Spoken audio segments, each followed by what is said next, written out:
Hello everyone. तो आज इस वीडियो में हम बात करेंगे क्लास 7 के फर्स्ट चैप्टर के बारे में, that is nutrition in plants.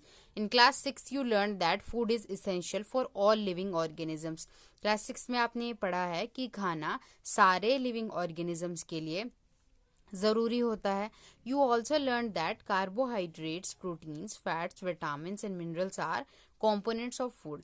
Class 6 में आपने ये भी पढ़ा है कि कार्बोहाइड्रेट्स, प्रोटीन्स, फैट्स, विटामिन और मिनरल्स कॉम्पोनेंट्स होते हैं फूड के। These components of food are called nutrients and are necessary for our body. Food के इन कंपोनेंट्स को न्यूट्रिएंट्स कहा जाता है और ये ज़रूरी होते हैं हमारी बॉडी के लिए। तो अगर आपसे पूछा जाए what are the components of food, तो आप इन पांचों का नाम लिख सकते हैं। All living organisms require food. सारे लिविंग ऑर्गेनिजम्स को खाने की रिक्वायरमेंट होती है, ज़रूरत होती है। Plants can synthesize food for themselves but animals including humans can not. Plant अपना खाना खुद प्रिपेयर कर सकते हैं, लेकिन एनिमल्स, जिसमें कि हम ह्यूमंस भी आते हैं, वो ऐसा नहीं कर सकते। They get it from plants और एनिमल्स दैट ईट प्लांट्स। वो खाना कहाँ से लेते हैं? प्लांट से लेते हैं या फिर एनिमल से लेते हैं जो कि खाते प्लांट्स ही हैं। यानी कि हम ह्यूमंस और एनिमल्स खाना प्लांट से या फिर एनिमल से लेते हैं जो कि खुद प्लांट्स पर डिपेंड करते हैं अपने खाने के लिए। Thus, humans and animals are directly or indirectly dependent on plants. इसीलिए humans और animals directly या फिर indirectly depend plants पर करते हैं अपने खाने के लिए। भूजो wants to know how plants prepare their own food. अब भूजो ये जानना चाहता है कि plants अपना खाना खुद कैसे प्रिपेयर कर लेते हैं। 1.1 इसमें हम पढ़ेंगे mode of nutrition in plants. Plants में न्यूट्रिशन का क्या तरीका है, यानी कि प्लांट्स को न्यूट्रिशन कैसे मिलता है। Plants are the only organisms that can prepare food for themselves by using water, carbon dioxide and minerals. Plants ही केवल ऐसे ऑर्गेनिजम्स होते हैं जो कि अपना खाना खुद बना लेते हैं वाटर, कार्बन डाइऑक्साइड और मिनरल्स का यूज करके। The raw materials are present in their surroundings. अब जो ये raw materials हैं, वाटर, कार्बन डाइऑक्साइड और मिनरल्स, ये प्लांट को अपने सराउंडिंग्स में मिल जाते हैं। The nutrients enable living organisms to build their bodies, to grow, to repair damaged part of their bodies and provide the energy to carry out life processes. अब जो nutrients हमने ऊपर पढ़े, ये अनेबल करते हैं लिविंग ऑर्गेनिजम्स को उनकी बॉडी को बिल्ड करने के लिए, ग्रो करने के लिए, और बॉडीज में कोई पार्ट्स डैमेज हो जाए उनको रिपेयर करने के लिए, और लाइफ प्रोसेसेस को कैरी आउट कराने के लिए ये एनर्जी भी प्रोवाइड कराता है। Nutrition is the mode of taking food by an organism and its utilization by the body. तो अब न्यूट्रिशन क्या है? एक ऑर्गेनिज्म के द्वारा खाना खाना और फिर उसका यूटिलाइजेशन होना उसकी बॉडी के द्वारा, उस मोड को न्यूट्रिशन कहते हैं। The mode of nutrition in which organisms make food themselves from simple substances is called autotrophic nutrition. Nutrition का वो तरीका जिसमें ऑर्गेनिजम्स अपना खाना खुद बनाएं सिंपल सब्सटेंसेस से, यानी कि वाटर, कार्बन डाइऑक्साइड और मिनरल्स से, उस न्यूट्रिशन को ऑटोट्रॉपिक न्यूट्रिशन कहा जाता है। ऑटो का मतलब होता है सेल्फ और ट्रोपोज का मतलब होता है नरिशमेंट, यानी कि खुद के लिए nourishment. Therefore plants are called autotrophs. इसीलिए प्लांट्स जो कि अपना खाना खुद बना रहे हैं उनको ऑटोट्रॉप्स कहा जाता है। Animals and most other organisms take in food prepared by plants. Animals और जो दूसरे ऑर्गेनिजम्स होते हैं जो कि खाना लेते हैं प्लांट्स के द्वारा बनाया गया, दे आर कॉल्ड हेटेरोट्रॉप्स। उनको हेटेरोट्रॉप्स कहा जाता है। और जो उनका तरीका है न्यूट्रिशन को लेने का दूसरे ऑर्गेनिज्म से, उस तरीके को हेटेरोट्रॉपिक न्यूट्रिशन कहा जाता है। हेटेरोज का मतलब होता है अदर। पहेली wants to know why our body cannot make food from carbon dioxide, water and minerals like plants do. अब पहेली ये जानना चाहती है कि हमारी बॉडी क्यों वाटर, कार्बन डाइऑक्साइड और मिनरल्स का ऐसे यूज करके खाना नहीं बना सकती जैसे कि प्लांट्स बना सकते हैं। Now we may ask where the food factories of plants are located. तो अब हमारे मन में ये सवाल आ सकते हैं कि प्लांट्स की जो फूड फैक्ट्री है वो कहाँ लोकेटेड है। Whether food is made in all parts of a plant और ओनली इन सर्टेन पार्ट्स। क्या खाना प्लांट के सारे पार्ट्स में बनाया जाता है या फिर कुछ चुनिंदा पार्ट्स में बनाया जाता है।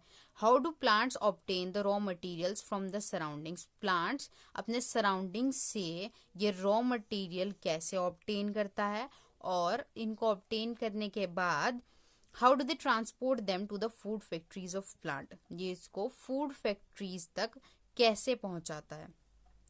तो जैसे जैसे हम आगे पढ़ेंगे इन सारे सवाल के जवाब हमें मिलते जाएंगे।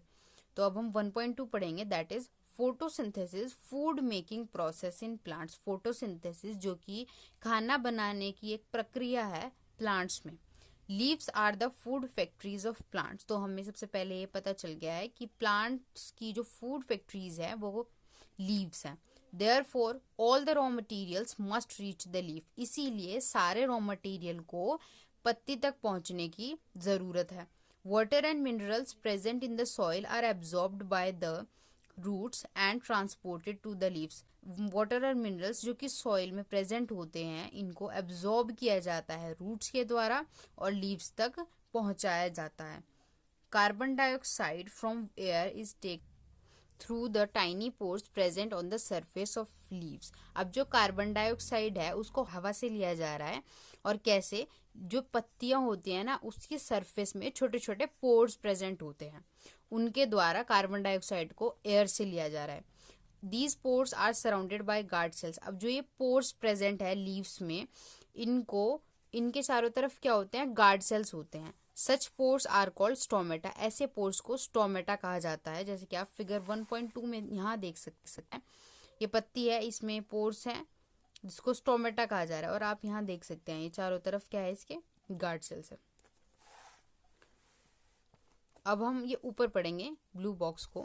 You have seen that buildings are made of bricks. आपने ऐसा ये तो देखा ही होगा कि जो बिल्डिंग्स है वो किससे बनी होती हैं, ब्रिक्स से बनी होती हैं। Similarly the bodies of living organisms are made of tiny units called sales.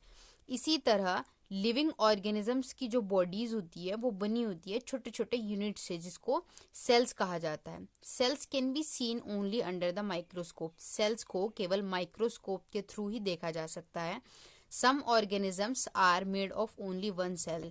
कुछ ऑर्गेनिजम्स तो ऐसे होते हैं जो कि सिंगल सेल से बने होते हैं जिनको यूनिसेल्युलर ऑर्गेनिज्म कहा जाता है। The cell is enclosed by a thin outer boundary called the cell membrane. अब जो सेल होता है ना इसके चारों तरफ क्या होती है, एक पतली सी बाहरी बाउंड्री होती है जिसको सेल मेम्ब्रेन कहा जाता है। आप यहाँ देख सकते हैं ये सेल है और इसके ये बाहरी बाउंड्री है, इसको सेल मेम्ब्रेन कहा जा रहा है।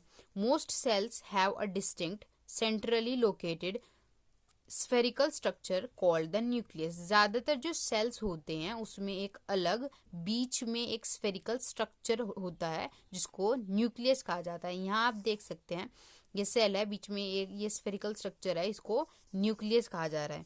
The nucleus is surrounded by a jelly like substance called cytoplasm. अब जो ये न्यूक्लियस है इसके चारों तरफ भी क्या होता है, जेली की तरह के सब्सटेंस होते हैं जिनको साइटोप्लाज्म कहा जाता है।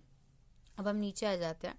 भूजो wants to know how water and minerals absorbed by roots reach the leaves। अब भूजो ये जानना चाहता है कि कैसे वाटर और मिनरल्स को जब रूट्स के द्वारा एब्जॉर्ब किया जा रहा है तो इसको पहुंचाया कैसे जा रहा है लीव्स तक। Water and minerals are transported to the leaves by the vessels which run like pipes throughout the root. Water और मिनरल्स को लीव्स तक वेसल्स के द्वारा पहुंचाया जाता है जो कि पाइप्स की तरह रन करते हैं रूट से लेके फिर स्टेम, ब्रांचेस, लीव्स तक। They form a continuous path और passage for the nutrients to reach the leaf. ये एक कंटिन्यूस पाथ बना देते हैं न्यूट्रिएंट्स को पत्ती तक पहुंचाने का। They are called vessels. इनको वेसल्स कहा जाता है। You will learn more about transport of materials in plants in chapter 11। Chapter 11 में आप और पढ़ेंगे कि कैसे मटेरियल्स को प्लांट्स में पहुंचाया जाता है, ट्रांसपोर्ट किया जाता है। पहेली wants to know what is so special about the leaves that they can synthesize food but other parts of the plant cannot। अब पहेली ये जानना चाहती है कि पत्तियों में ऐसा क्या स्पेशल है कि वो खाना बना सकते हैं जबकि प्लांट्स के दूसरे पार्ट ऐसा नहीं कर सकते। तो लीव्स में ऐसा क्या स्पेशल है?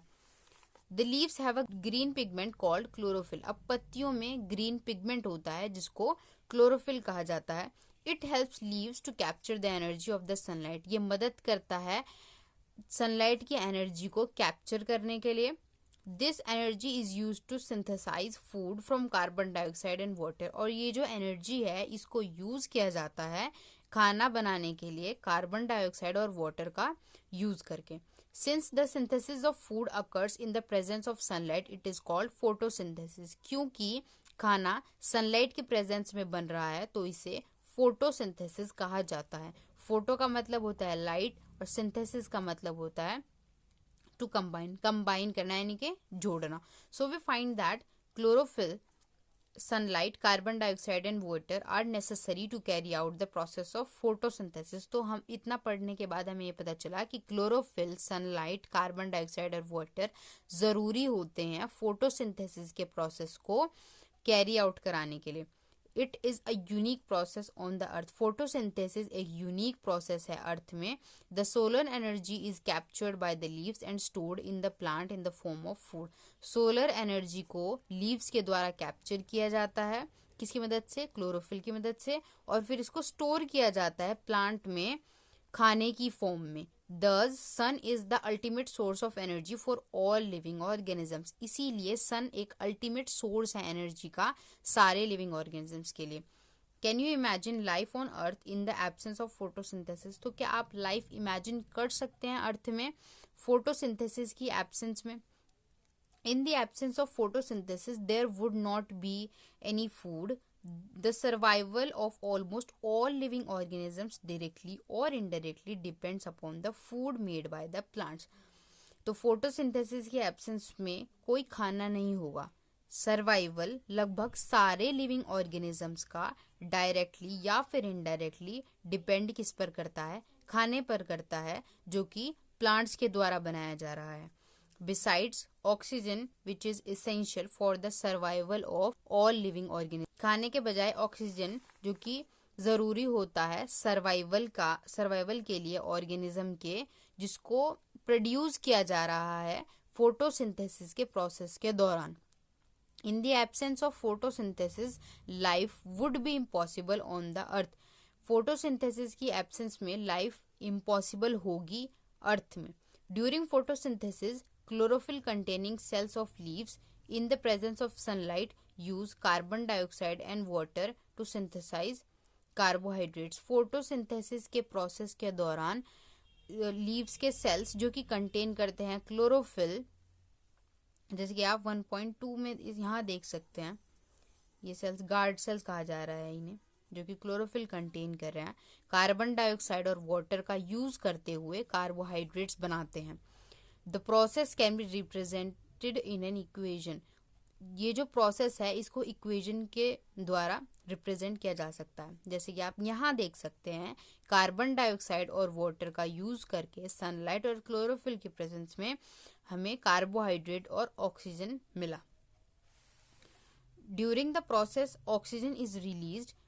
फोटोसिंथेसिस के प्रोसेस के दौरान ऑक्सीजन रिलीज होता है। The presence of starch in leaves indicates the occurrence of photosynthesis.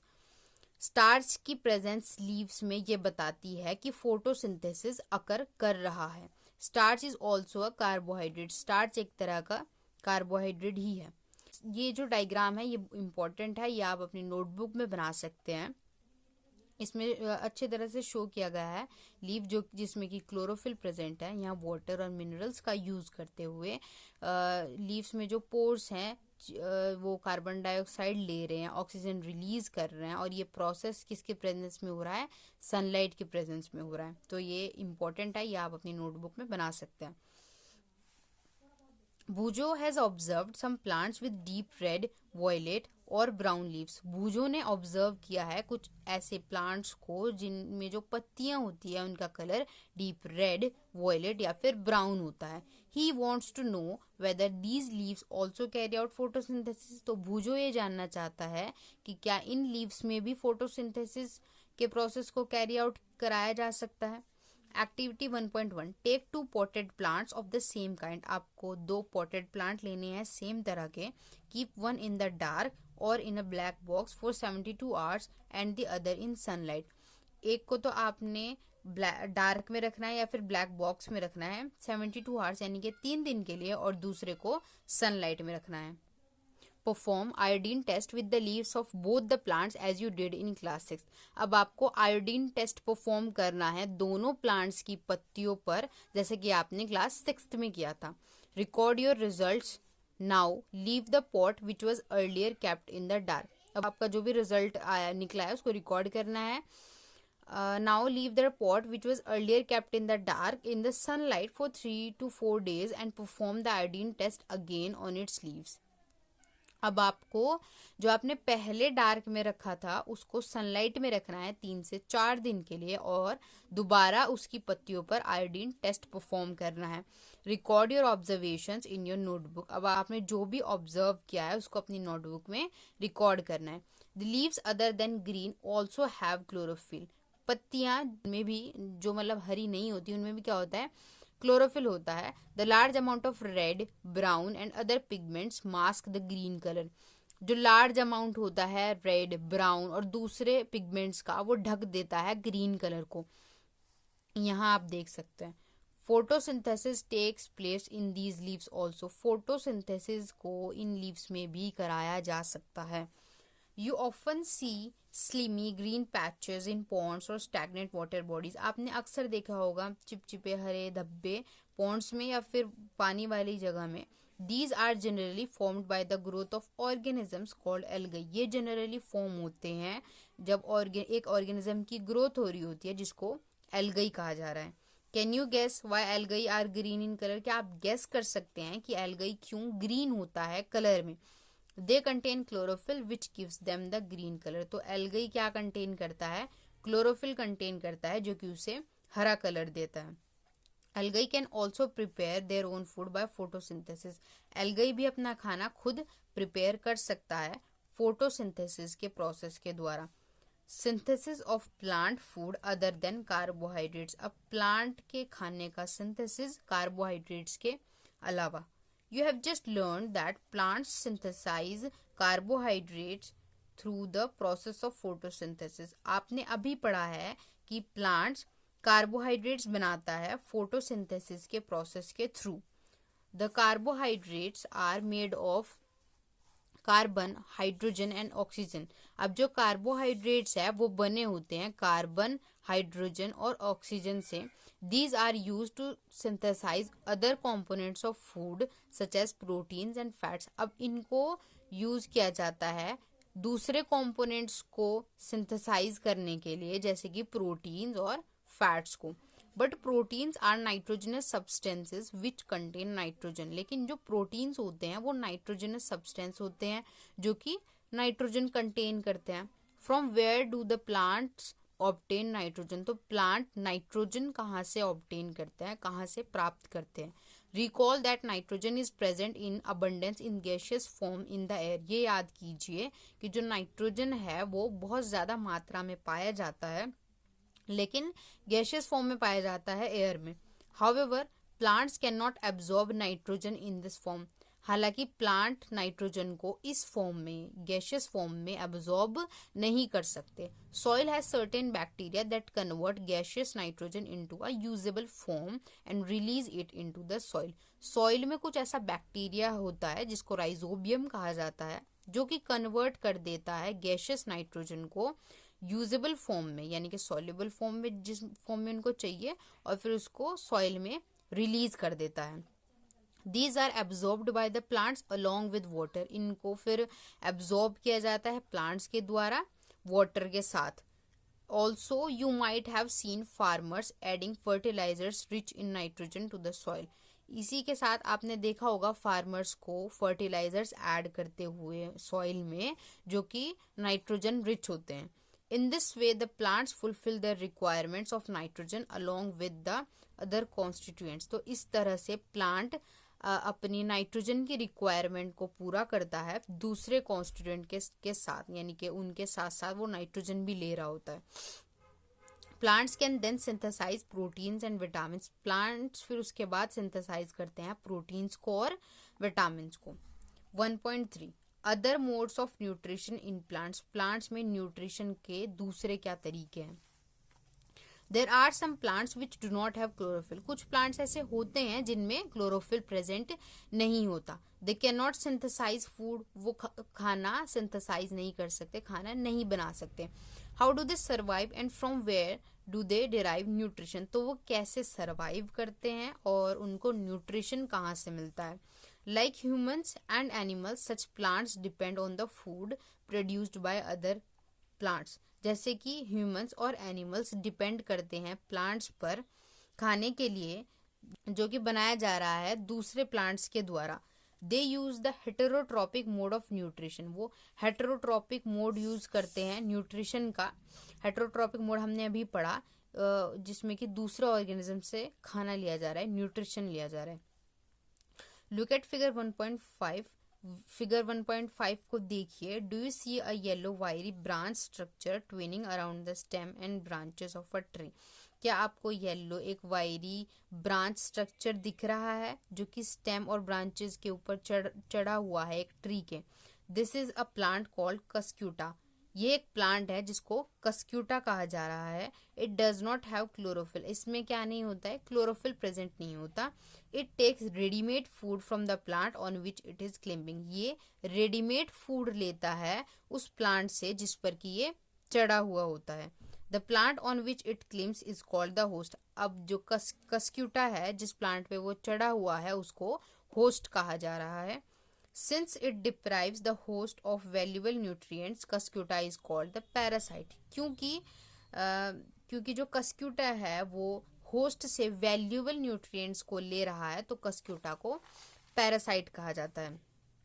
Are we and other animals also a kind of parasites. तो क्या हम और जो दूसरे जानवर होते हैं वो भी एक तरह के पैरासाइट्स हैं? You should think about it and discuss with your teacher. आपको इसके बारे में सोचना चाहिए और अपने टीचर के साथ डिस्कस करना चाहिए। Paheli wants to know whether mosquitoes, bed bugs, lice and leeches that suck our blood are also parasites. अब पहेली ये जानना चाहती है कि जो mosquitoes, bed bugs, lice, leeches होते हैं जो कि हमारा खून पीते हैं, क्या ये भी एक तरह के पैरासाइट्स हैं? हैव यू सीन और heard of plants that can eat animals. तो क्या आपने सुना है या फिर देखा है ऐसे प्लांट्स को जो कि एनिमल्स खाते हैं? There are a few plants which can trap insects and digest them. कुछ प्लांट्स ऐसे होते हैं जो कि ट्रैप करते हैं इंसेक्ट्स को और फिर उनको डाइजेस्ट करते हैं। Is it not amazing? Such plants may be green और ऑफ सम अदर कलर। कुछ प्लांट्स ग्रीन होते हैं और कुछ दूसरे कलर के होते हैं। Look at the plant in figure 1.6। Figure 1.6 में जो प्लांट है उसको देखिए। द पिक्चर लाइक और jug like structure is the modified part of the leaf. जो ये पिक्चर की तरह का या फिर जग की तरह का स्ट्रक्चर है ये एक मॉडिफाइड पार्ट है एक पत्ती का। The apex of the leaf forms a lid which can open and close the mouth of the pitcher. अब जो ये एपेक्स है इस पत्ती का ये फॉर्म करता है एक लिड को, यहाँ आप देख सकते हैं, जो कि खोल सकता है और बंद कर सकता है पिक्चर के मुंह को यहाँ से। Inside the picture there are hair which are directed downwards। अब ये जो पिक्चर है इसके अंदर हेयर होते हैं जो कि नीचे की तरफ झुके होते हैं। When an insect lands in the picture, the lid closes and the trapped insect gets entangled into the hair।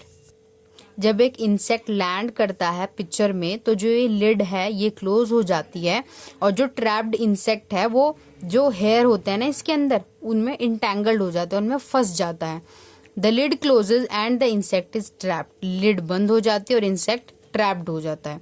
The insect is digested by the digestive juices secreted in the pitcher and its nutrients are absorbed. Insect को digest किया जाता है digestive juices के द्वारा और उसके जो nutrients होते हैं उनको एब्जॉर्ब किया जाता है। Such insect eating plants are called insectivorous plants. ऐसे इंसेक्ट को खाने वाले प्लांट्स को इंसेक्टिवोरस प्लांट्स कहा जाता है। Is it possible that such plants do not get all the required nutrients from the soil in which they grow. तो क्या ये पॉसिबल है कि ऐसे प्लांट को रिक्वायर्ड न्यूट्रिएंट्स नहीं मिल रहे होंगे उस सॉइल से जहाँ की वो ग्रो करती है। Boojho is confused if the pitcher plant is green and carries out photosynthesis then why does it feed on insects. Boojho confuse है कि क्यों जब पिचर प्लांट हरा भी है और वो फोटोसिंथेसिस भी कैरी कर सकता है तो क्यों फिर उसको इंसेक्ट को खाने की जरूरत है। तो ऐसा इसलिए है क्योंकि वो जिस सॉइल में वो ग्रो कर रहा है उससे वो अपनी न्यूट्रिएंट्स की रिक्वायरमेंट फुलफिल नहीं कर पा रहा होगा, इसीलिए उसने दूसरा तरीका ढूंढा न्यूट्रिशन को लेने का। अब हम पढ़ेंगे saprotrophs. You might have seen packets of mushrooms sold in the vegetable market. आपने जरूर देखा होगा मशरूम्स के पैकेट्स बिकते हुए वेजिटेबल मार्केट में। You may have also seen fluffy umbrella-like patches growing in moist soils or on rooting woods during the rainy season. आपने देखा होगा फ्लफी अम्ब्रेला की तरह के धब्बे जो कि गीली मिट्टी में या फिर सड़ रही लकड़ी में हो जाते हैं, ग्रो कर जाते हैं रेनी सीजन के दौरान, जैसे कि आप 1.7 में देख सकते हैं यहाँ। Let us find out what type of nutrients they need to survive and from where they get them. तो अब हम ये पता लगाते हैं कि किस तरह के न्यूट्रिएंट्स की इन्हें जरूरत है सरवाइव करने के लिए और इनको ये मिलता कहाँ से है। Boojho wants to know how these organisms acquire nutrients. अब भूजो ये जानना चाहता है कि कैसे ये ऑर्गेनिजम्स न्यूट्रिएंट्स एक्वायर करते हैं। They do not have mouths like animals do. इनके ऐसे मुंह नहीं है जैसे कि एनिमल्स के होता है। They are not like green plants as they lack chlorophyll and cannot make food by photosynthesis. और ना ही ये green plants हैं तो यानी कि इनमें क्लोरोफिल नहीं है और ना ही ये खाना बना सकते हैं फोटोसिंथेसिस के द्वारा। तो फिर ये न्यूट्रिएंट्स कैसे एक्वायर करते हैं। Activity 1.2 take a piece of bread and moisture it with water. आपको एक ब्रेड का पीस लेना है और उसको गीला कर देना है पानी से। Leave it in a moist warm place for 2-3 days और until fluffy patches appear on them. आपको उसे मॉइस्चर वाली जगह में रखना है 2 से 3 दिन के लिए या फिर तब तक जब तक आपको उसमें फ्लफी पैचेस ना दिखने लगे, जैसे कि आप 1.8 में देख सकते हैं यहाँ, जब तक आपको ऐसा ना दिखने लगे तब तक। What is the color of these patches? अब इन धब्बों का कलर क्या है। Observe the patches under a microscope और अ मैग्नीफाइंग ग्लास। अब आपको इन पैचेस को माइक्रोस्कोप के थ्रू या फिर मैग्नीफाइंग ग्लास के थ्रू ऑब्जर्व करना है। Write down your observations in the notebook. आपने जो भी ऑब्जर्व किया आपको अपनी नोटबुक में उसको लिख देना है। You will see cotton like thread spread on the piece of bread. अब आपको देखने के बाद ये पता चलेगा कि उसमें क्या होते हैं, कॉटन की तरह के धागे होते हैं जो कि ब्रेड के पीस पर फैले होते हैं। These organisms are called fungi. इन ऑर्गेनिजम्स को फंगी कहा जाता है। They have a different mode of nutrition. उनका न्यूट्रिशन को लेने का दूसरा तरीका है। They absorb the nutrients from the bread. ये न्यूट्रिएंट्स को ब्रेड से एब्जॉर्ब करते हैं। This mode of nutrition in which organisms take in nutrients from dead and decaying matter is called saprotrophic nutrition. Nutrition का वो तरीका जिसमें जो ऑर्गेनिज्म है वो न्यूट्रिएंट्स ले रहे हैं मरे हुए या सड़ रहे मैटर से, उसको सेपरोट्रॉपिक न्यूट्रिशन कहा जाता है। Such organisms with saprotrophic mode of nutrition are called saprotrophs. और सेपरोट्रॉपिक मोड यूज करते हैं न्यूट्रिशन को लेने का, उनको सेपरोट्रॉप्स कहा जाता है। Fungi also grow on pickles, leather, clothes and other articles that are left in hot and humid weather for long time. Fungi pickles में, लेदर में, क्लोथ्स में और दूसरी चीजों में भी लग जाती है अगर हम उनको छोड़ दे गर्म या फिर ह्यूमिड वेदर में लंबे समय तक। During the rainy season they spoil many things. Rainy season के दौरान फंगी बहुत ज्यादा चीजों को खराब करती है। Ask your parents about the menace of fungi in your house. The fungal spores are generally present in the air. When they land on wet and warm things, they germinate and grow. अब जो fungal spores होते हैं वो generally कहाँ present होते हैं, air में present होते हैं। जब ये लैंड करते हैं गीले या फिर वार्म चीजों पर तो ये क्या करते हैं, ग्रो करते हैं। Now can you figure out how we can protect our things from getting spoiled. तो क्या आप पता लगा सकते हैं कि हम कैसे अपनी चीजों को खराब होने से बचा सकते हैं। Paheli is keen to know whether her beautiful shoes, which she wore on special occasions, were spoiled by fungi during the rainy season. She wants to know how fungi appear suddenly during the rainy season. पहेली ये जानना चाहती है कि क्या जो उसके beautiful shoes हैं जो कि वो स्पेशल ओकेजन में पहनती है उनको भी फंगी के द्वारा खराब किया गया है रेनी सीजन के दौरान. She wants to know how fungi appear suddenly during the rainy season. वो ये जानना चाहती है कि फंगी अचानक से रेनी सीजन में कहाँ से आ जाती है. Bhujo says once his grandfather told him that his wheat fields were spoiled by a fungus. He wants to know if fungi cause diseases also. भूजो ने कहा कि एक बार उसके जो ग्रैंडफादर है उन्होंने भूजो को बताया था कि जो उनकी वीट फील्ड्स है उसको खराब किया गया था फंगस के द्वारा. वो ये जानना चाहता है कि क्या फंगी डिजीज भी कॉज करती हैं. Paheli told him that many fungi like yeast and mushrooms are useful, but some fungi cause diseases in plants, animals, including humans. पहेली ने फिर उसको ये बताया कि कई फंगी जैसे कि यीस्ट और मशरूम्स यूजफुल भी होते हैं लेकिन कुछ फंगी डिजीज भी कॉज करते हैं प्लांट्स में, एनिमल्स में और यहाँ तक कि ह्यूमंस में भी. Some fungi are also used as medicine. और कुछ फंगी ऐसी भी होती है जिनको मेडिसिन के तौर पर यूज किया जाता है. Some organisms live together and share both shelter and nutrients. कुछ organisms साथ रहते हैं और shelter और nutrients को share करते हैं आपस में. This relationship is called symbiosis. ऐसे relationship को symbiosis कहा जाता है जिसमें shelter और nutrients को share किया जाता है. For example, certain fungi live inside the roots of plants. Example के तौर पर कुछ fungi प्लांट्स में जो रूट्स हैं वहां रहते हैं. The plants provide nutrients to the fungus and in return the fungus provides water and certain nutrients. Plant nutrients provide कराता है फंगस को और इसके बदले फंगस प्रोवाइड कराता है पानी और कुछ न्यूट्रिएंट्स प्लांट्स को. इन ऑर्गेनिजम्स कॉल्ड लिचन्स. ऐसा ऑर्गेनिज्म जिसको लिचन्स कहा जा रहा है. अ chlorophyll containing partner. Chlorophyll contain करने वाला partner which is an alga जो कि एक एल्गा है. And a fungus live together. और एक फंगस जो कि साथ रहते हैं. The fungus provide shelter. Fungus shelter provide कराता है. वाटर और मिनरल प्रोवाइड कराता है एल्गा को और इसके बदले एल्गा खाना बनाता है और फिर प्रोवाइड भी कराता है फंगस को. अब हम पढ़ेंगे 1.5 how nutrients are replenished in the soil. Nutrients को कैसे रिप्लेनिश किया जाता है. रिप्लेनिश मतलब एक तरह से रिफिल कैसे किया जा रहा है सॉइल में. Have you seen farmers spreading manure और फर्टिलाइजर्स इन द फील्ड्स और gardeners using them in lawns और इन पॉट्स. तो क्या आपने देखा है फार्मर्स को मैन्योर या फिर फर्टिलाइजर्स स्प्रेड करते हुए उनकी फील्ड्स में या फिर गार्डनर्स को उनको यूज करते हुए लॉन्स में या फिर पॉट्स में. Do you know why this is done. तो क्या आपको पता है कि ऐसा क्यों किया जाता है. You learned that plants absorb minerals and nutrients from the soil. तो आपने ये तो पढ़ा ही है कि प्लांट एब्जॉर्ब करते हैं मिनरल्स को और न्यूट्रिएंट्स को सॉइल से. So their amounts in the soil keep on declining. तो उनका जो अमाउंट है ना सॉइल में वो क्या होगा, कम होता जाएगा. Fertilizers and manures contain nutrients such as nitrogen, potassium, phosphorus, etc.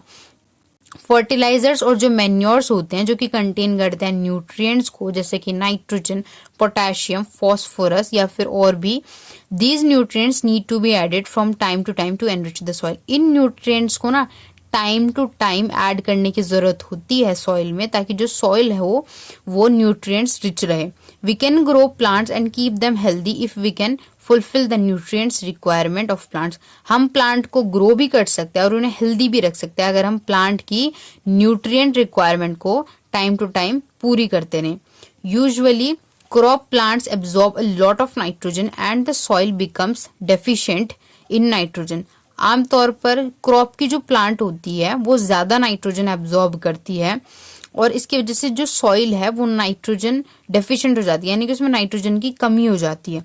You learn that दो nitrogen gas is available in plenty in the air plants can not use it in the manner they can use carbon dioxide. हालांकि आपने ये पढ़ा है कि nitrogen जो gas है वो बहुत ज्यादा मात्रा में अवेलेबल है एयर में लेकिन प्लांट्स उसको ऐसे नहीं यूज कर सकते जैसे कि वो कार्बन डाइऑक्साइड को कर सकते हैं एयर से लेके.